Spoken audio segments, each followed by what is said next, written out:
Gracias, buenas tardes. Bueno, ante todo, hablo en representación de mis colegas, la doctora María Cecilia Maiza, Raúl Horacio Llanos, que integramos ese tribunal que se encargó de dictar sentencia en el expediente de Cromañón. Quisiera agradecer el espacio y la idea era un poco transmitir la experiencia en lograr ese delicado equilibrio entre garantizar una publicidad del juicio y a su vez, como dice Luis García en una obra específica sobre la publicidad de los juicios orales, que no se convirtiera en un circo romano. Era un gran desafío para tres jueces que teníamos 25 años de carrera, pero que no teníamos una formación específica sobre el punto.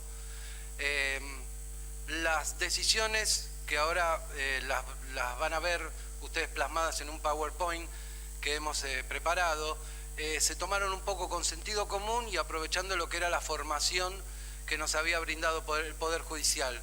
Pero sobre todo, lo que van a ver en varios de los temas que nosotros planteamos, es que se necesitaba tener la mente abierta. O sea, la sujeción estricta a los mandatos del Código Procesal no estaban previstas para poder atender un caso de estas características. Y muchas veces, como yo digo metafóricamente, nos tuvimos que despeinar o sacarnos el saco o aflojarnos la corbata para poder lograr que ese juicio llegara al final, que era nuestro mayor desafío.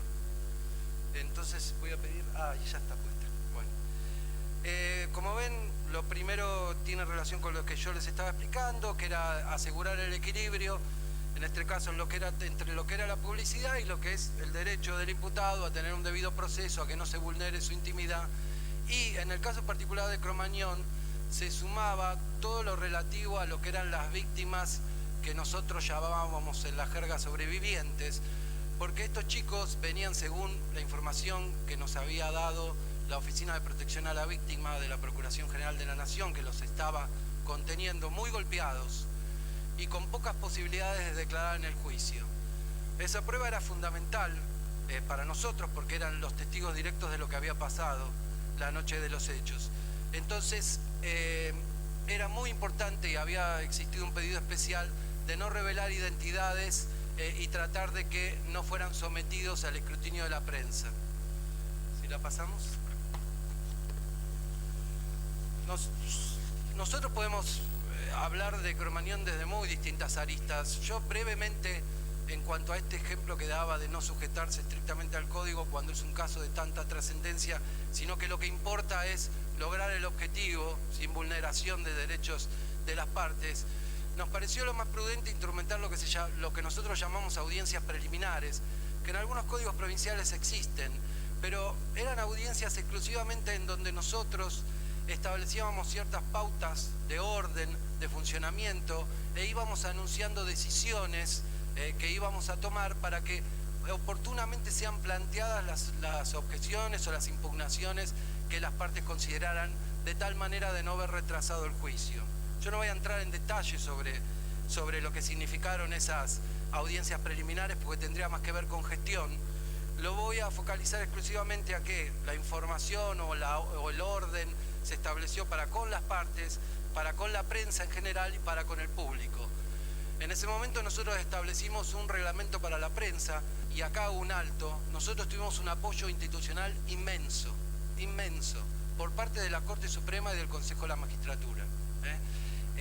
Muchas de las cosas que ahora ustedes van a ver en las filminas, de alguna forma dejan a las claras que teníamos toda una infraestructura detrás y por eso pudimos hacer todo esto.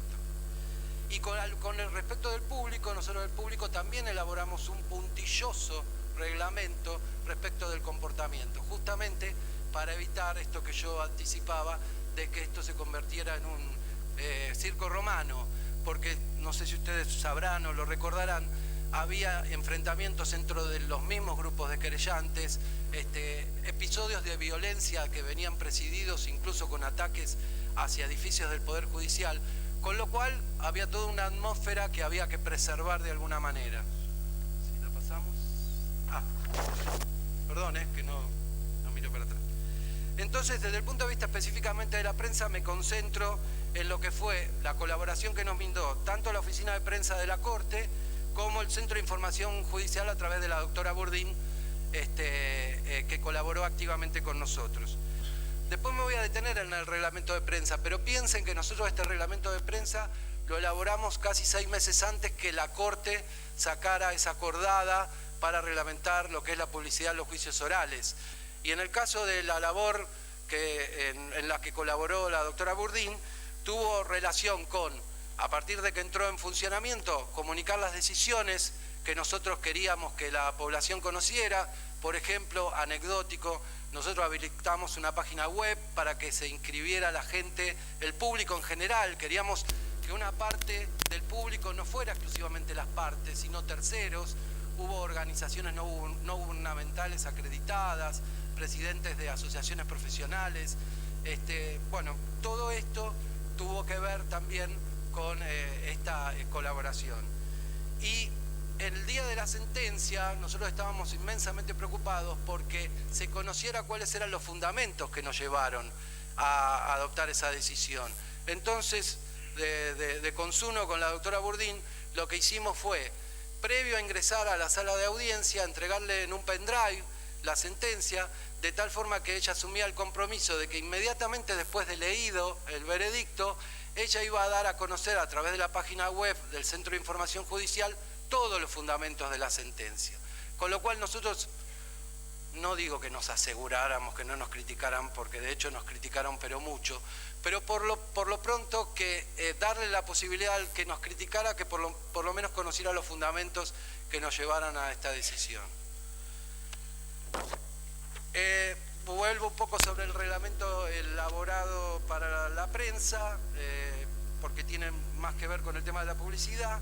Y en este sentido lo único que quiero marcar era que el reglamento que nosotros elaboramos, a diferencia del que elaboró a posteriori la Corte, lo único que no contemplaba era la publicidad de los actos preliminares del juicio. Bueno, voy a tener que ir más rápido. De los actos preliminares del juicio. Y entonces nosotros decidimos que esta era la solución que correspondía en el caso, porque había mucha objeción por parte de los imputados a ser retratados públicamente. Y como esto, el acto de la lectura de la acusación, es una diligencia a la que necesariamente tienen que estar presentes los imputados, nosotros preferimos permitir un paneo inicial, dando la posibilidad a los imputados a que se retiren de la sala, pero esa diligencia no permitir la difusión pública. Sí se hizo público todo a partir de los alegatos. Bueno, voy a ver si algunas las puedo ir pasando.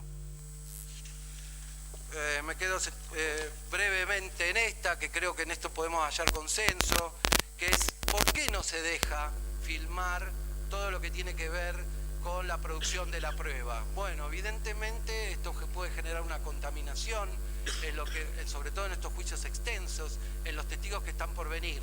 Pero además, en este caso concreto, se sumaba este pedido expreso que habían realizado la Oficina de Asistencia a la Víctima para que los chicos o los testigos, los sobrevivientes, no fueran filmados. Brevemente les cuento que parte de esta apoyatura y de este estar encima del doctor Luis Cabral sobre todo lo que eran nuestros pedidos, se concretó, se cristalizó a través de la firma de un convenio con Telam. Telam nos hizo toda la publicidad del juicio, pero además nos dio la posibilidad de obtener un registro en DVD de cada audiencia al momento que se finalizaba y la entrega de 30 soportes digitales para cada una de las partes en el mismo acto en que terminaba la audiencia.